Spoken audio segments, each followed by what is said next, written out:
Welcome to the Kaleidoscope of Possibilities, Alternative Perspectives on Mental Health.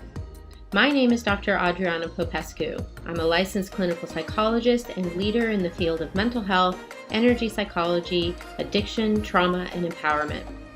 In this podcast, we will be exploring mental health from a variety of perspectives, from the spiritual to the shamanic and beyond. What if mental illness isn't everything we think it is? What if everything we see as a pathology is actually a possibility? What else is possible with mental health? Hi everyone, Dr. Adriana Popescu with you here today with another episode of Kaleidoscope of Possibilities, Alternative Perspectives on Mental Health. And I'm really excited to have with me today as my guest, right from Australia all the way around the world, Melissa Hiemann. She is the co-founder and director of the Center for Healing, and she specializes in helping practitioners, therapists, healers, and coaches learn life-changing, transformative methods while creating a thriving business for themselves. She is the creator of Root Cause Therapy, a powerful method that addresses the underlying causes of addiction and mental health issues. Melissa's passion for mental health and alternative healing stems from her own lived experience and extensive self-study. She believes that everybody has the potential to reach their full potential, achieve their goals, and create positive change in their lives and the world. Right up my alley. Welcome, Melissa. Thank you. Thanks so much for having me on. Yes. I love to always start every show off with finding out a little bit about our guests. So I would love to hear more about your story and how you came to be doing the work that you're doing today. Yeah, sure. So I could take it kind of right back to my parents' divorce when I was 2.5, and they were immigrants basically that came to Australia. So they had their own generational trauma that they carried with them. My dad having lived through World War II, and then my mum having grown up in a boarding school, was basically just dropped off when she was 4. And so, yeah, when they divorced and they split, that obviously split my world. And they both chose partners that I would say you might label them as narcissists, or they had addictions and things like that as well. And so I grew up in kind of two homes where I didn't feel safe in either home. And then I didn't get emotional support either. And then I went to school and I was bullied and I was a loner. So there's a little snapshot of my childhood. And so I was a sweet girl, but I didn't know how to process my emotions. I didn't understand any of that. And I was also quite disassociated because of the stress. So I'd be one of those little girls that would just be spacing out. I couldn't concentrate at school. I found it very difficult to learn and even trust or connect with people. And so that turned into, in my teens, I turned to drugs and alcohol and kind of connecting with people, I guess, that had similar backgrounds to mine. And so I got in a lot of trouble there and didn't look after myself. And yeah, there was a lot going on. There was domestic violence happening at home. I had to help my mum leave that situation. And but from my dad, he was quite he tried to be emotionally supportive, but I just had a lack of trust. So he would ask me what was going on and I couldn't share. And he was someone that was very driven, and he was in business and things like that. So he put a lot of pressure on me to do well, which kind of turned out well, I guess, in the end. But I had lived this life where internally I was not happy and I didn't feel good at all. And I could only feel good if I was drinking or using drugs. And on the outside, it looked like I was doing well, but I kept sabotaging my money, my relationships over and over again. So when I got to like 26, ended another toxic relationship, lost my house again, I was like that meme. I was like, maybe it's me. And then I went and got therapy for the first time, and I walked out of that session and my eyes were just open to not only that it wasn't my fault that I had been creating this in my reality, but also that I could heal it. And I became conscious of my subconscious, and it was the most incredible awakening moment for me. And that's where all of a sudden I was smart, and I got into books, and I started my personal development journey. And then not long after that, I did my first certificate. So that'll be about 10 years, excuse me, 10 years ago now, actually. Yeah, wow. And so when you first started working on, it sounds like a lot of trauma, right? And addiction issues, obviously, as well. Um, what kinds of modalities were you drawn to, or did you find were particularly helpful on your journey? Yeah, so the first ones that I was introduced to, so in that first session that I had, was NLP actually. NLP, hypnotherapy, timeline therapy.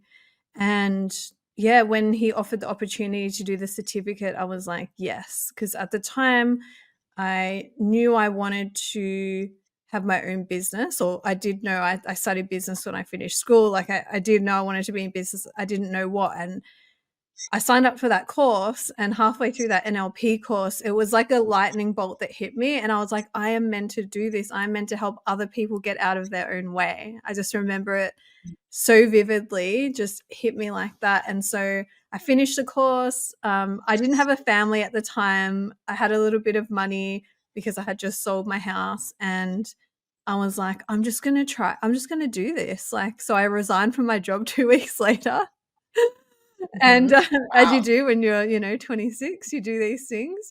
Yeah. And, yeah, and I just started my business, and I just did a few posts, and I got clients, and, there was a lot of ups and downs and a lot that I had to learn. But NLP is amazing, but the journey took me through a whole other direction when I started going into trauma healing and into somatic work and inner child work.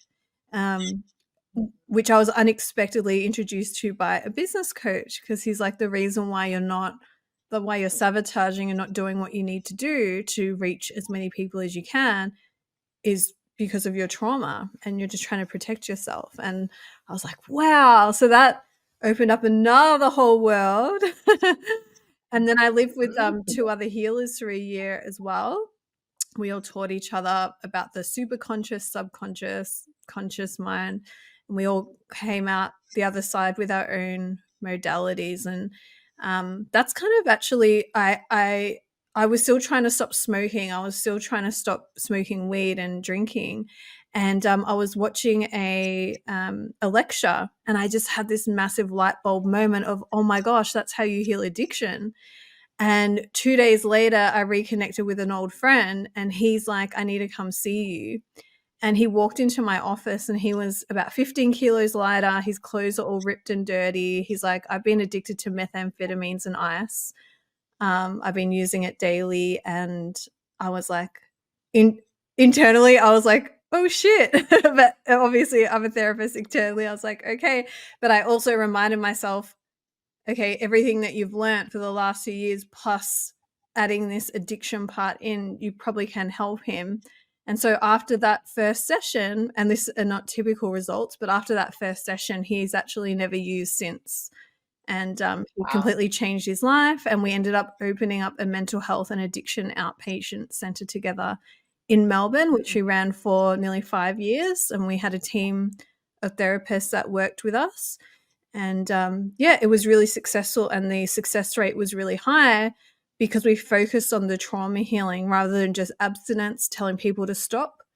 Because of our lived experience, we knew how to help them, and we would welcome them in with open arms and be like, you don't have to try to stop. We're going to heal the reasons why you're using, and you will naturally stop. And that's generally what happened. Well, and it's so spot on, as someone who also works with addiction and trauma. I mean, it's become so clear to me in over 20 years now of work doing this work, close to 25.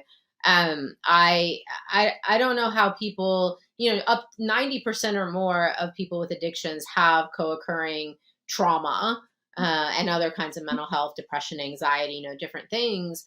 It's been my experience. And if we're not addressing that trauma, like traditional addiction treatment programs really aren't. Mm. It's getting there. It's starting to change here, at least in the States. But, the old rule of thumb was, oh, you don't even touch the trauma until they have 6 months to a year sober. But the clients we were seeing always and still do, they can't get 6 months to a year sober because of the trauma that they keep Exactly. Yeah. reinforcing. It's like telling someone to walk around with a broken hip without painkillers. It's like, why do you want them just to walk around suffering? Let's do this. Let's do it now. Like, it's fine to do it now. They actually are self-medicating and finding a solution that has harm, and we just need to help them find a long-term solution, which is the healing part. Exactly. Yeah, and that addiction is a symptom, right? Yeah. Addiction is a symptom of something else that's going on. It was as my good friend and colleague that I often talk about on the show, TJ Woodward, who wrote this, wonderful book called Conscious Recovery.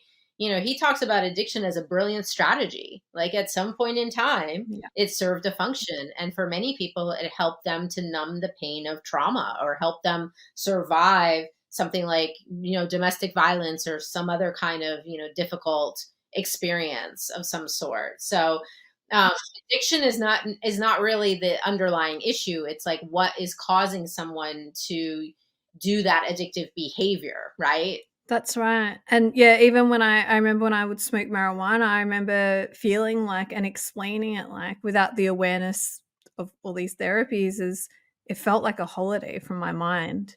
And that's kind of like the way that we address it. It's like, how does it feel right now to be in your body in the present moment? Because our bodies, our nervous system, our biology will wire itself to it, like, is it safe in the present moment or not? And if growing up, if there's a lot of stress and trauma, then it's wired for it's not safe to be in the present moment, and we don't feel comfortable in our body because we don't know how to process our emotions. We don't want to feel negative emotions. We all want to feel good, so we do things to try and make ourselves feel better.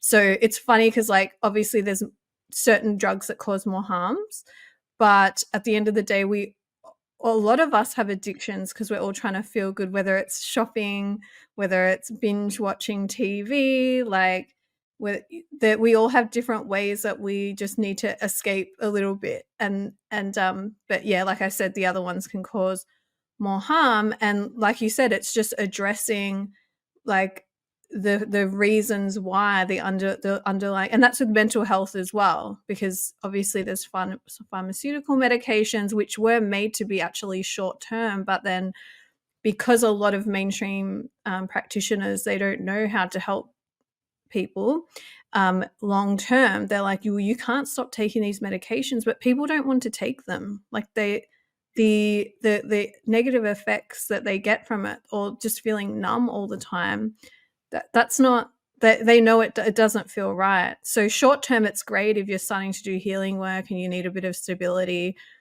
clear the lens a bit to start doing the work, but they were not made for a long-term solution. Right.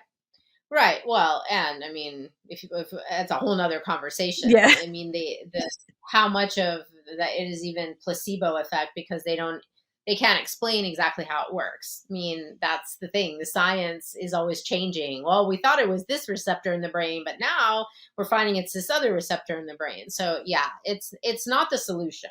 It may be part of, like you said, getting someone started on a journey of healing, and it might help them function a little bit better in a time when they're not functioning Yeah. very well. Yeah. But that's not the only piece of the puzzle.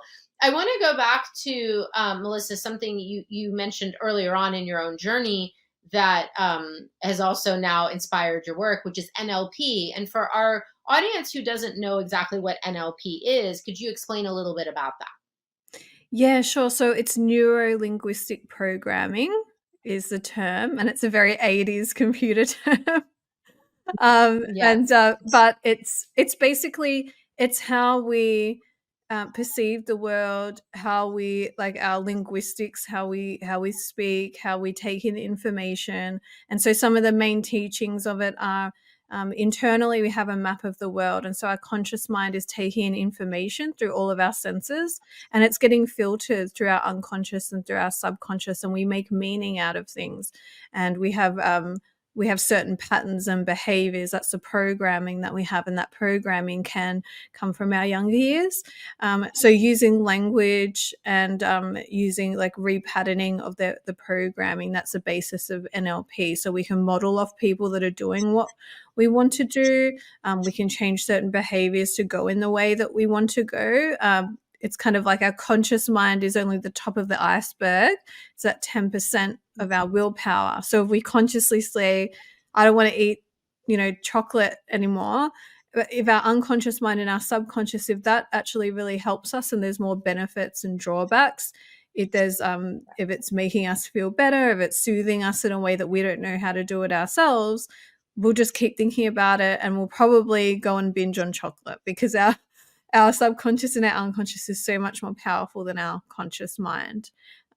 So Yes. yeah, I mean, but I've had to unlearn a lot of NLP, and I can explain Mm. why when I get into how I created root cause therapy as well. Yeah, Yeah. yeah. I'm curious to hear about that, because I was wondering if it came from NLP, and there's also um, uh, overlap, or NLP kind of emerged from hypnotherapy, didn't it? Yeah. So NLP was basically whatever transformational methods were available at the time. So including hypnotherapy, including like kind of coaching work, um, just the best of the best at the time. They've kind of taken it, and they created that modality. So what I did was I actually, well, in this current age and including trauma, I looked at, okay, because when I just did NLP for 6 months, I was actually more disconnected from my body and my emotions. And it teaches you just to be positive, and we don't need negative emotions. And I don't agree with that. I believe that we need all of the emotions. They're there for a reason. And it's very important that we start to learn how to feel in our bodies. So many of us are just reliant on our mind and our thoughts, that we're not actually tapped into what's going on here, because again, it's uncomfortable and we don't want to feel uncomfortable. And so what I realized was that when we are coaching someone, when we are reframing, so as in you say something that is triggering you at the moment, and your practitioner or your counselor is like, yeah, but why don't you look at it like this? Sometimes it's helpful, but sometimes it's not, because sometimes that trigger that they're having, if you were to go down into that, you would actually heal something that is significantly impacting their lives. And you've just pushed that opportunity away. So what we do with root cause therapy is we actually go, okay, let's look at like where the emotions are coming from. And I heard you talk about this in another couple of podcasts of root cause. Obviously, I called it root cause therapy. Let's look at let's Mhm. not only look at the root cause and maybe become aware of the original trauma, or where this all started, whether it was generational, whether it was when you were in the womb, or whether it was, ages 0 to 7 or a teenager. Let's look at the root cause, but not just look at it, not just be exposed to it and then left to our own devices to heal it. In root cause therapy, we're helping people to actually release the strong emotions that are causing that Mhm. trauma to still be trapped in the body and playing out. And so this goes into more somatic work, because what happens is, just say we're in and you probably, like, your listeners know there's different types of trauma. There's not just like you saw a car accident or sexual trauma. There's stressful situations that to that child or to that person was traumatic. So just say, you're at home and you can't wait for dad to get home, and he gets home and he's all grumpy, and you wanted to play with him and he just shuts you down. And if your emotions are strong enough, depending on your genetic dispositions and things like that, you might have a very strong emotion and feel very hurt. And in that moment, with that strong emotion, you made a strong decision about yourself and the world, that maybe you're not worthy of being loved, right? And so, with that Mhm. very strong emotion trapped in there of you're not being loved, and maybe not knowing how to process that, not having an adult to co-regulate with, like a safe adult to go to help you to go, oh, sweetie, you're okay. How are you feeling? And help you process that. Maybe we just pushed it down. Maybe our parents are like, shut up, don't cry. Who knows on the past generations? And so when that's trapped, that energetically traps that trauma or that stressful event and that belief in the body. And so now that belief is there, right, with this person. So they get triggered every time someone does something similar. What unfortunately can happen is we try and reenact the trauma unconsciously. So we'll get into similar relationships. And this is what I did to the trauma that we had in childhood. And it keeps playing out. And this trauma keeps stacking. The emotions keep stacking. And we get a lot of evidence back that, like, see, I'm not worthy of love. Or we'll sabotage our relationships to give that evidence. It's like a self-fulfilling prophecy. So with that in mind, with the emotions trapping it, in the body, we go back to the original, the root cause event, and say when the dad got home, and you would go back and connect with that inner child, and actually you would finish processing the emotions, because emotions should only be feedback, like a 90-second wave to give us feedback, like, oh, I should do that, I'll feel guilty, I shouldn't do that, I'll feel ashamed, or that's a little bit scary, I'm not going to run in front of the cars. Like, we need all the emotions. But what happens is that if they're stuck in our body over time, we don't trust our emotions. We get people call us emotional. We can have outbursts, or we can completely shut down. And so in that moment, we're just helping the client to finish processing that emotion. And then it's like, Adriana, when you're emotional, you don't always make a good decision, especially say anger or something like that. Yeah. What we're doing in that moment. Yeah, we've all been there. What we're doing in that moment is we're finishing releasing that emotion, getting rid of that filter of that emotion, and going, oh, wow, like, dad, it's not that dad doesn't love me and I'm not worthy of love. I'm completely worthy of love. He was just having a bad day and it's not about me.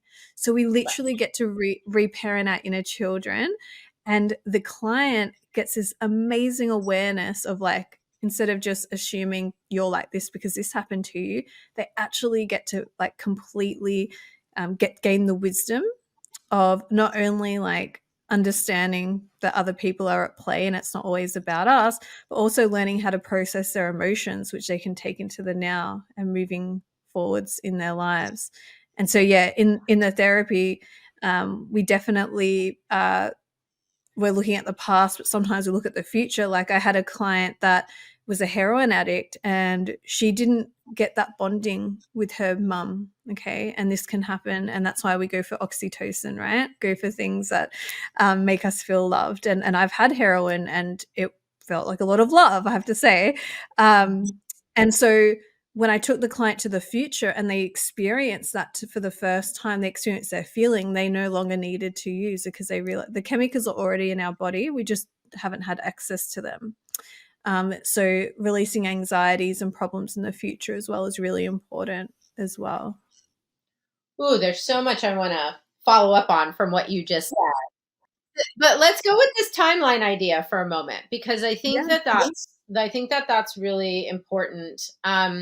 Because and I'm always trying to debunk myths, on this podcast. And I think one of the big myths about trauma is, it's in the past, get over it, move on, right? That's sort of the conventional paradigm that a lot of people in our society think of.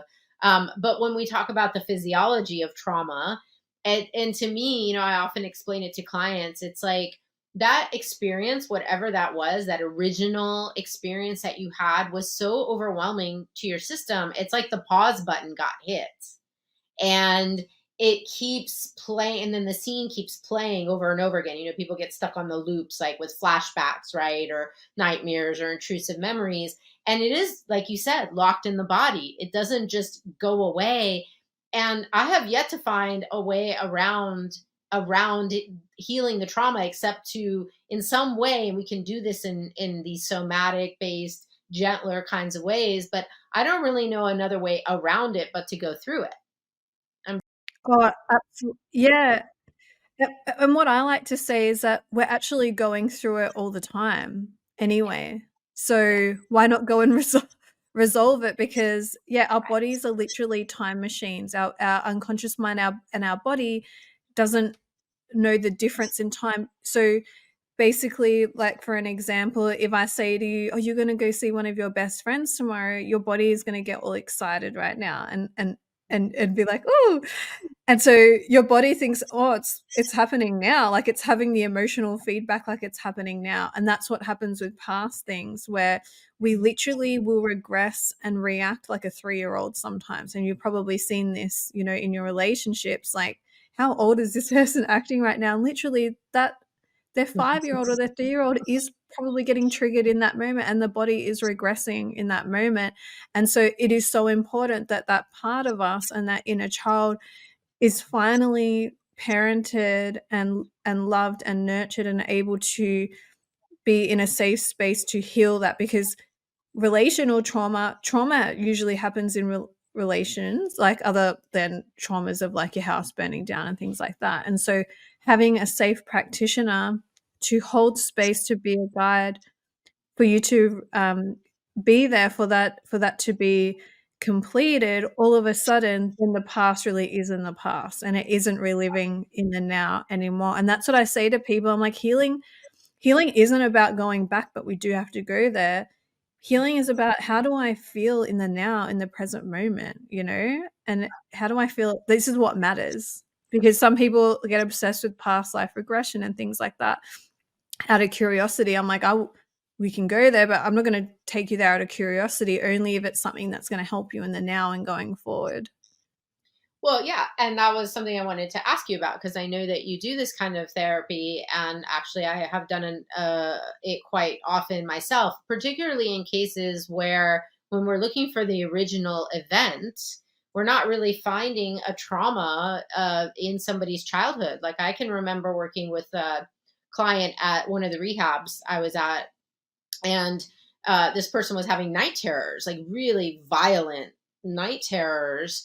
And we couldn't find the root cause in his childhood. He really had a very, one of those people who really did have a peaceful childhood and didn't have trauma. And when I worked with him with a more somatic based modality called NET, which we talked about on the podcast before, neuro emotional technique, when we were using muscle testing and following his body to get clarity around the original event. My intuition said, on the timeline, we start conception to birth, right? Because it could be a in utero, Yeah. prenatal kind of trauma, or birth trauma, whatever. But I had the intuition to go, this lifetime or another lifetime. And another lifetime popped up. And sure enough, as we start like tapping into the energy of it, I'm continuing to muscle test him.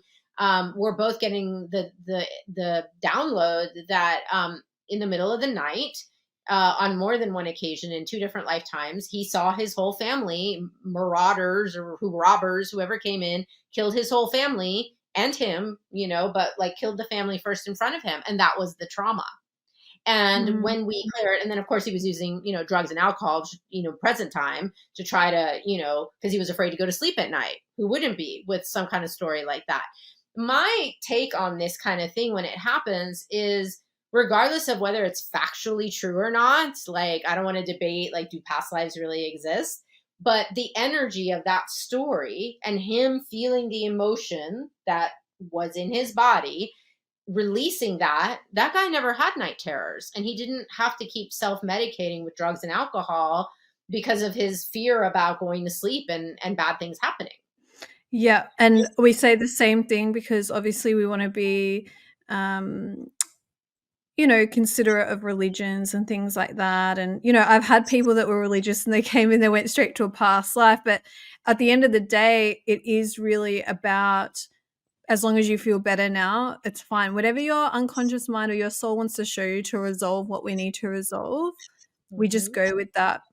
Because one of the things with hypnotherapy that they say is that, well, the memories are kind of, they're not always correct. Like if you were to do like criminal, like looking at those kind of things for court, it doesn't matter. It doesn't matter if it was true. It doesn't matter whether they saw it on TV. It doesn't matter if they, didn't see the whole picture of what happened. What matters is, okay, it's affecting you today in some way. Let's just go and resolve it. That's the main thing that matters, Yes. definitely. And then the other piece I want to highlight too is the memory reconsolidation piece. I mean, I'm loving that science is finally catching up to the work we've been doing clinically for so long.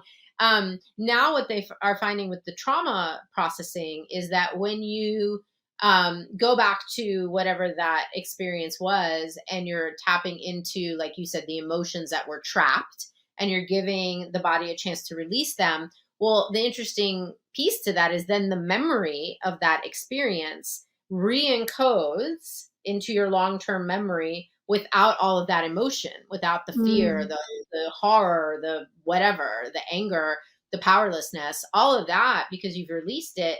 The memory won't have it. So you'll remember that, okay, yes, it was horrible and I felt, horrified and this, that, and the other, but I don't still feel it now. I don't keep re-experiencing it, because then now your mind and your subconscious mind know that is complete. It's not happening now, and now we're safe. And I think that's just amazing that you have the Yeah, and ability. we need the link to that study because, yeah, like you said, they're catching up slowly. Um, and so, yeah, I think in regards to like root cause therapy, so yeah, when we heal that original event, whatever it happens to be of that, the trauma or the limiting belief or the symptoms that they're causing, then what happens is on the way back, yeah, they will get flashbacks of every similar event. So it's not like we have to go and heal every bad event, or people have CPTSD. They don't have to revisit every time something happened. They can just heal the first one. The other ones will resolve on the way back with the practitioner. Because I know some methods, they kind of, here's the trauma, and then they send you away with like a hypnotherapy meditation. But I think that's a little bit unsafe, where you want to be with the client, make sure they're fully processed everything in the safe space with you, and everything's consolidated while they're with you. And that's kind of like a huge part of root cause therapy, is that I found when I was first studying and getting into this work, I was like, I've got all these great tools, but how do I structure that in a really effective session?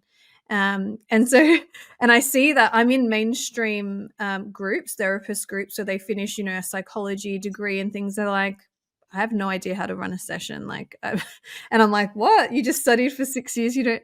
And so I created what we call a testing sheet. So it's a structured way of running a session where it's very client centered, but we're looking at their feedback. So we're like, if I say anger, who or what comes up for you from birth to now, we're looking at everything that they're holding on to. We're looking at how they feel in the areas of their life. We're looking at all the symptoms that they're having. We're monitoring their usage, like if it's for addiction or if they're doing other behaviors that they don't want to do. We're muscle testing their limiting beliefs so we can prioritize what to work on based on their goal. And then instead of seeing a therapist and going around and around, every session there's exactly what to work on, what's shifted. It actually makes this work, which is quite intangible, it makes it tangible, and you can actually give numbers and data to your clients or show them, because like you said, once those memories are consolidated, they're neutral now. Like we don't even think about them anymore. And so it's good to see how far you've come. So from a practitioner perspective, it's really helped our practitioners to feel very confident in conducting the sessions, because they know exactly how they're running a session, and then they know like what to do in the next session and the next session and the next session, based on the client's goals. They know exactly what to work on. The subconscious will tell them exactly what needs to be done and everything like that. So it sounds, yeah, very similar, like we're on the same wavelength with the way Yeah. that we're running them. I love that. Yeah, me too. And I love that you're offering that to practitioners who maybe haven't, maybe they're now developing a specialty in treating trauma or addiction, or, whatever it may be, or they're early in their career. They haven't yet, really got that confidence to just, probably where we're at, I can just go in there totally unprepared, and I'll be able to handle anything because I have so many tools in the toolbox, and I can riff off this and bring in a little bit of that, and, all the things. But I love that, having that structure and support for people who, practitioners who are maybe not in that space of having that kind of confidence. That's really wonderful that you provide that for folks. You do some kind of certification program yourself, right? Tell us a little bit about that. Yeah, so the certification, we really made it from our own experience as well. But it's really it's either for practitioners, coaches, and therapists, but it's also for people that are actually like they're going through their own healing process, and they're like, I actually want to become a practitioner. Like that's what happened to me. I love what I'm doing. How do I do this as work? Because I have so much experience.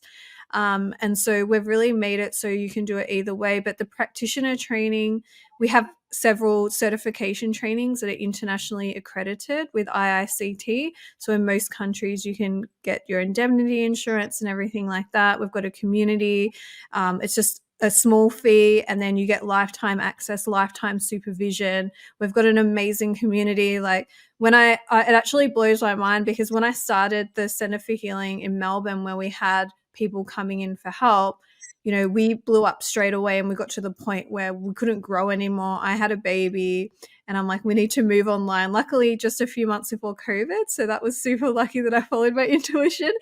And Yep. yeah, I record. Yeah. So so with my experience and everything, I created like a very easy step-by-step procedures on how to do things for people that like that. Now, my partner, because he studied in the mainstream, and he did an addiction and other drugs course, like a mainstream, like in a university over here, and he kept putting his hands up, and he's like, when are we talking about trauma? When are we talking about trauma? And they're like, nah, like they haven't caught up yet, right? And so he's like, I'm going to study off you. Like, so I had already created a training. I had already created all the procedures if you want to run your own center. So that's like all in the course as well, but through his experience and his friend Matt. And so Matt Nettleton, who's one of our trainers, he went to rehab 17 times. 17 times, and it wasn't till he did this work that actually he was able to overcome his addiction. So it was like heroin, meth, all the things. And so he had his own journey with that, and we're so lucky to have him on board. And Ryan and Matt, because my partner Ryan, he's this very sensitive guy, and sometimes people aren't ready to jump in and do this trauma healing right away. Sometimes people's nervous systems aren't ready, they shut down, they just can't do it. They created a course where it's really about creating window of tolerance, creating a nervous system that can safety in the nervous system before doing this trauma healing. It's a much more gentle way of slowly getting someone's body ready to start to do this very intensive work. And so their course is in body processing, which is also a practitioner training. But for those of you that are interested, we've got, I'm sure you'll put the link, we've got the free courses, but we've also got practitioners all over the world now as well. So some people like to just try it out. Yeah. So it blows my mind I didn't even want to share our method when we had the center. I'm like, no, this is amazing. It's mine. And my partner's like, you're going to have to teach people one day. And then here we are. And it's just incredible, like how many people are doing it all around the world. I feel so blessed. And the people that come in to do the trainings are the most incredible people from so many different backgrounds. It's actually so wonderful. And my goal is to get this to be mainstream, because mainstream, it's outdated, it's not working, as you know. And we need a change, we need a shift. We do. And I think these somatic and energy based therapies are really like the next wave. We had our Freud, and we had behaviorism, and then we had the era of CBT. And CBT is wonderful, but you know what? To a traumatized brain, a brain who's hijacked by the fight, flight, freeze response, CBT goes out the window because that part of your brain isn't even online. So I do think it's time for us to evolve the field into these other modalities, some of which have been around for thousands of years based in very traditional healing methods. Science is finally catching up and saying, oh yeah, we think this is something like acupuncture. There's actually something to this. We can measure these electrical signals and points on the body, and they just seem to do something to the brain. So I'm really excited for what the future of mental health has in store for us, and I love that we're part of that movement going forward. So, and Melissa, if people want to find out more about your work, where do they go? Yeah, sure. So if you go to the centerforhealing.com, you'll see all our courses, but also for your listeners, we have some free courses to offer. So they go to the centerforhealing.com/free-courses, which I'm sure you'll have the link in the show notes to make it easier. We've got some little short educational courses, some free ones on understanding trauma, understanding addiction. But one of the main ones I wanted to share is it's a free certification to become trauma informed. So it's called Trauma Informed Certificate for Coaches, but we have teachers taking it, parents, practitioners, all different people taking it. And it was funny because Ryan and Matt created it. They put a lot of work into it, and we were selling it for a price. And I just thought, you know what, like, we're not making a big enough impact and we should give back. Like, we're doing quite well and we are here. Our purpose is to help the world to become more aware of trauma. And I said, I know you guys put a lot of work into it, but do you mind if we make this for free? And they're like, what? I'm like, I know it sounds crazy. You've got to trust my crazy downloads sometimes, okay? And we did it. I think about 40,000 people have taken it now, and the reviews that we get are amazing. So it's not a very long course. There's no extra fees at all. Like, it's totally free, but it can help you on your own journey to start to understand your own nervous system, your fight, flight, freeze, fawn. It'll help you to understand why other people or your children or your students or your staff are having certain reactions that they're having, and being able to hold a really safe space for them, which is safety is key. And when it for our society moving forward, every behavior is protection, or we're trying to feel safe. And so if we can bring more awareness around that and more understanding, and even for you to just feel like more peaceful in your body is a great first step, then that's kind of why we put it out there. So definitely have a look at that if you're interested. Fabulous. And you have a book as well. Let's be sure to plug that also. Thank you. Yes, so it's The Natural High. And I'll give you the link to that as well. So this is basically the story of how we started the rehab center, and it's also the things that I taught Ryan about how to overcome his own addiction. Because when we shut down the center, I had this guilt. I'm like, we're not helping all the people that need help. Like, the people, we've gone to practitioner trainings now. And so out of that, I'm like, I'm going to put this easy to read book out there for people, very affordable, to start to understand from a lived experience perspective of why they have addictions and how their emotions work and things like that. Yeah, thank you for your contribution to the field. And I've written a book that I think has some similar concepts as what the things you're working with. And I love that we're living in a time where mental health, has come somewhat out of that more stigmatized, secret, don't tell anyone you're seeing a therapist because it means you're crazy kind of thing. And we are more open now, and we have people speaking out in public forums, and we have social media, and we have these virtual ways of connecting with people all around the world to let them know about these tools, these techniques, education about trauma, giving people hope that they can heal from, these terrible things that have happened. It just warms my heart to know that we're all part of this movement. So I just want to thank you for your contribution to that. Thank you. And you too. And, for you to be a doctor, but also open, to all this alternative work, you're definitely making a huge positive ripple effect and change to the system. So thank you as well. Thank you. Yes. And thank you to our audience. If you've made it this far, we're so grateful that you tuned into this episode. And if you found something in here helpful, please do check out Melissa's websites, her book.